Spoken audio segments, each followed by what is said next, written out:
Alors qui je suis, je m'appelle Cédric Besson, c'est pas tellement typique de la région, mais ma femme c'est Nadine Strasser et on est à la tête du domaine Weingut Besson Strasser. Weingut c'est le nom du domaine, ça veut dire domaine en allemand. Et c'est un domaine familial de 7 hectares de vignes situé dans le Weinland zurichois, donc au bord des chutes du Rhin, sur le canton de Zurich.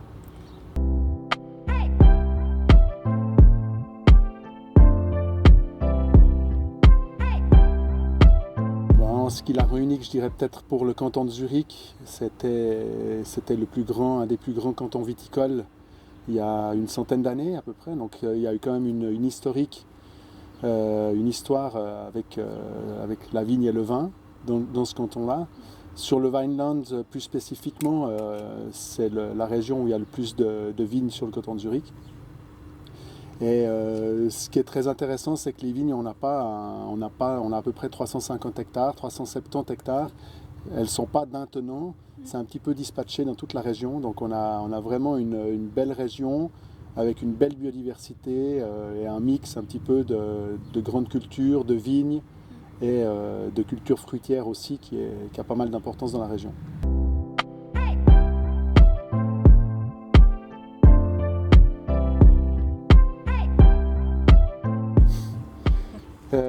C'est venu un petit peu tout seul. On a commencé sur ce domaine avec Nadine en 2004, ensemble, dès le départ. Et bon, on a très vite vu, on voulait de toute façon faire quelque chose d'autre, quelque chose aussi pour nous. Nadine avait des problèmes de santé, des problèmes de peau par rapport aux produits de synthèse. Et on a tout de suite voulu faire de la biodynamie. C'était un petit peu, on en parlait un petit peu. Il n'y avait pas autant de littérature qu'aujourd'hui, mais on s'y intéressait. On a beaucoup lu, on a beaucoup discuté. On a grandi à deux un petit peu dans cette manière de produire. Et en 2004, on a décidé de passer 1 hectare qui sont juste à côté de nous. C'est le premier hectare qu'on a passé en biodynamie. Et en 2009, on avait passé l'entier du domaine.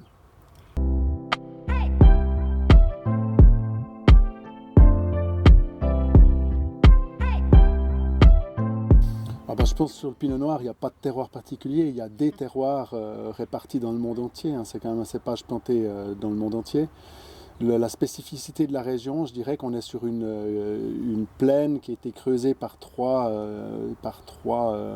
périodes glaciaires successives. On est sur des anciennes moraines glaciaires, donc c'est des terres plus ou moins pentues, de sable. Il y a beaucoup de sable, donc très percolants, très légère. Ça donne des pinots noirs vraiment sur le fruit, assez légers, tout en finesse. Et à part ça, on a à peu près 1 hectare de vignes sur Schaffhouse aussi, parce qu'on est vraiment à 2 pas de Schaffhouse, c'est à l'extrême nord de la Suisse. Et Schaffhouse a complètement une autre géologie, plutôt d'argile. Donc chez nous, spécifiquement, on a 2 pinots noirs, le Klosterberg, qui est une parcelle sur Uwiesen, donc sur les sables. Et on a l'Albi qui est un pinot noir sur Schaffhouse et qui est sur les argiles. Donc 40% de sable contre 40% d'argile, c'est très intéressant. Du coup, ça fait 2 cuvées, 2 identités différentes.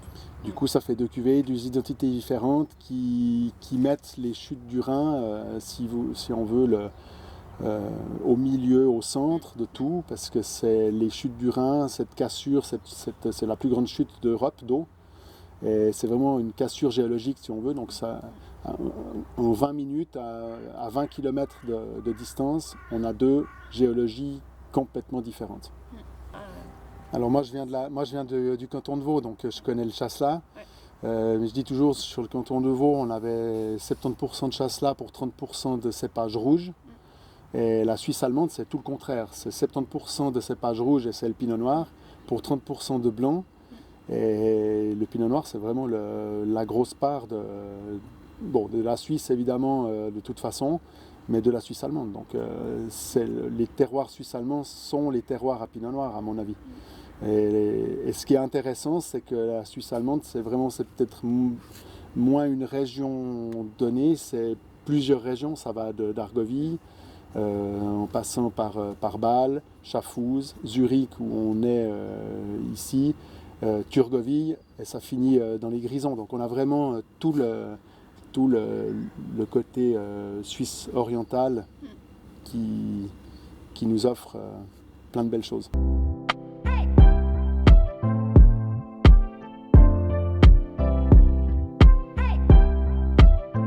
Le Riesling, c'est un cépage, on peut le dire, autochtone parce qu'il est devenu autochtone zurichois. Il y en a à peu près 23 hectares au monde. Sur les 23 hectares, il y en a 19, si je ne fais erreur, qui sont à Zurich. Donc c'est devenu un autochtone zurichois, on dira. Il vient d'Allemagne, il est arrivé de l'Allemagne à travers Schaffhouse d'abord, et il s'est implanté à Zurich. Et maintenant on ne le trouve plus que dans le canton de Zurich. C'est un cépage blanc que je ne connaissais pas quand je suis arrivé ici, il y a 17 ans en arrière. Et je mets un point d'honneur vraiment à présenter ce cépage, parce que c'est vraiment l'identité d'une région. Il est ici depuis environ 500 ans. Magnifique cépage blanc avec une belle acidité. On peut on peut le vinifier de plusieurs façons différentes. On peut travailler un petit peu en macération. On peut faire des magnifiques mousseux aussi. Parce qu'il a cette acidité qui lui donne cette légèreté, cette qualité de bulle très légère. Donc c'est un cépage un petit peu passe-partout et qui reflète vraiment magnifiquement la région.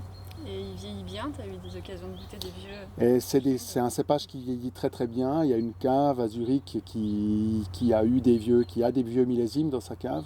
C'est un cépage évidemment, de par son acidité, qui vieillit très très bien. Il y a eu un Riesling de 1895 qui a été dégusté une fois à Zurich. Donc c'est très intéressant.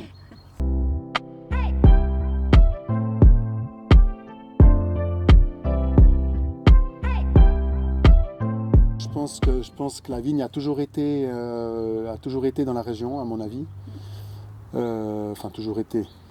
Je pense que c'est lié un petit peu à la région parce que c'est pas des régions viticoles de viticulteurs, si on veut, pures. C'est plutôt une région de paysans viticulteurs qui avaient d'une part des animaux, des grandes cultures, un petit peu de fruits et puis quelques vignes pour mettre du beurre dans les épinards, quoi, comme on dit.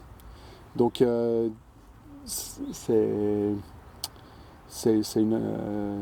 pense que la vigne a toujours été liée à la région et aux gens qui la travaillent. Et les gens qui travaillent ici, c'est plutôt un hobby, quoi. C'était plutôt à l'époque vraiment la petite parcelle qui chouchoute, vraiment qui bichonne le week-end souvent et en famille.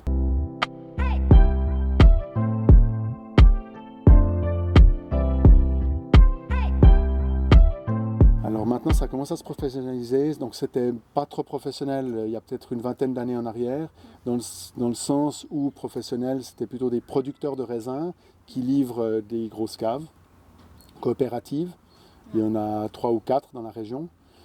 Qui sont toujours majoritaires, mais de plus en plus, il y a vraiment des petits vignerons qui commencent à reprendre des vignes. Il y a des vignes à reprendre dans la région et c'est très intéressant parce qu'on parlait du pinot noir tout à l'heure. On a, je dirais, dans toute la Suisse allemande, des magnifiques terroirs pour le pinot noir. Et il y a plein de découvertes à faire et je pense qu'on est assis sur un trésor et qu'on n'a pas encore saisi la valeur de ce trésor. Mais quand la jeune génération aura saisi ça, la Suisse allemande a vraiment un très bel avenir.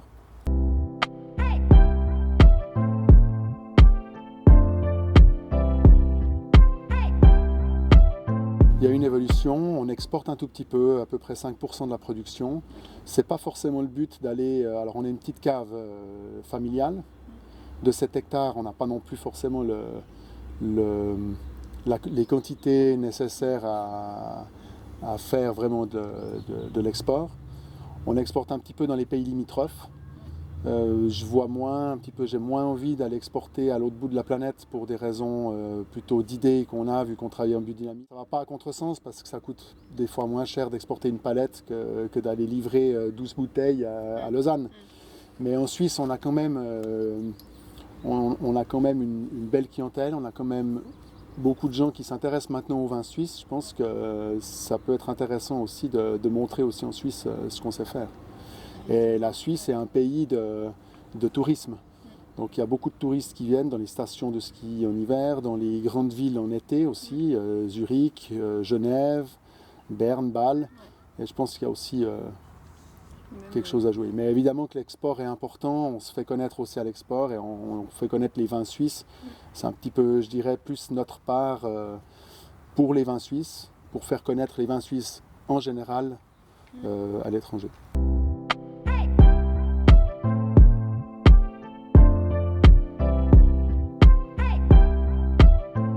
Ah, Difficile, oui, je sais. c'est difficile, c'est un patchwork, je dirais, un patchwork magnifique avec plein de petits vignerons qui sont passionnés parce que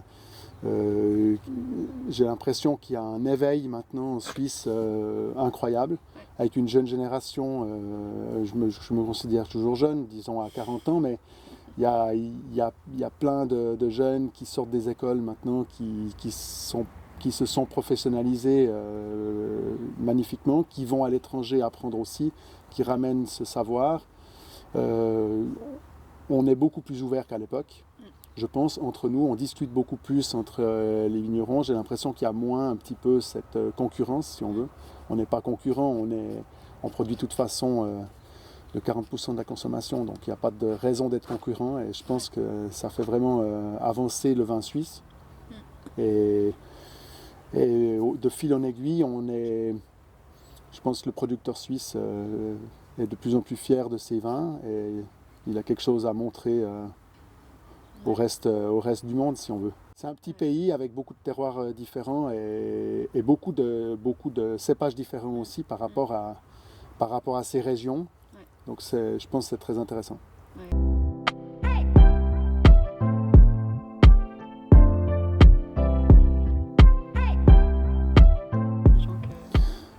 Partout, tous les petits vignerons, même les grandes caves, il y a des choses qui se font qui sont très intéressantes. Alors les classiques, je dirais dans la région, évidemment on est à 2 pas d'Eglisau, à Zurich, je vais prendre déjà le canton de Zurich. À Zurich, à Eglisau, qui est une magnifique région, il y a Urs Pircher, qui est le classique pour moi, quelqu'un pour qui j'ai beaucoup de respect. Sur le lac de Zurich, il y a un peu plus de petits vignerons caveurs sur le lac de Zurich. Donc c'est très intéressant. Il y a un bio qui s'appelle Turmgut sur le lac de Zurich, Eric Meyer, qui est un vigneron aussi intéressant. La famille Schwarzenbach, où Alain et Marilène ont repris le domaine. Et donc la jeune génération est là.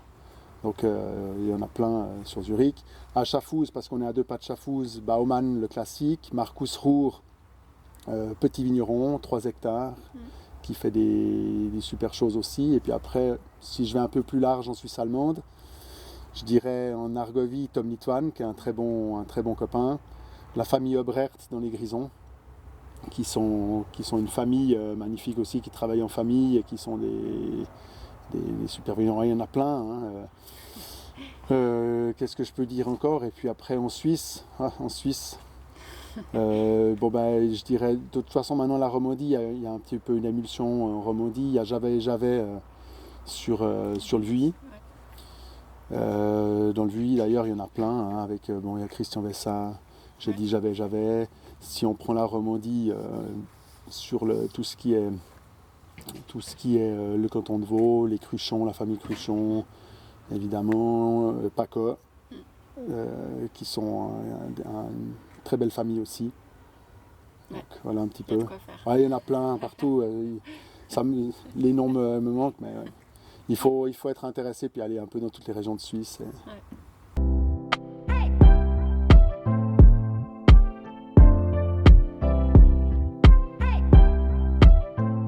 Du cidre. Je me suis mis au cidre parce que souvent quand je vais à l'étranger, je le disais tout à l'heure, les Suisses, le petit Suisse il est souvent mis, on ne sait pas vraiment où le mettre, quoi. Alors on le mettait toujours à côté de la Normandie, j'étais souvent à côté d'Éric Bordelais, Donc je me suis mis au cidre. Et puis à Jacques Périta, on se voit aussi de temps en temps. Donc j'ai appris aussi à apprécier le cidre. De temps en temps, un peu une bière, je fais un petit peu de sport et de temps en temps, après le sport, une petite bière. Mais en général, il y a j'ai un copain, mon copain d'enfance, qui fait de la bière sur Chernay. Donc Stéphane Quincard, qui fait des super bières aussi. Ouais. Donc voilà, ouais, bien sûr.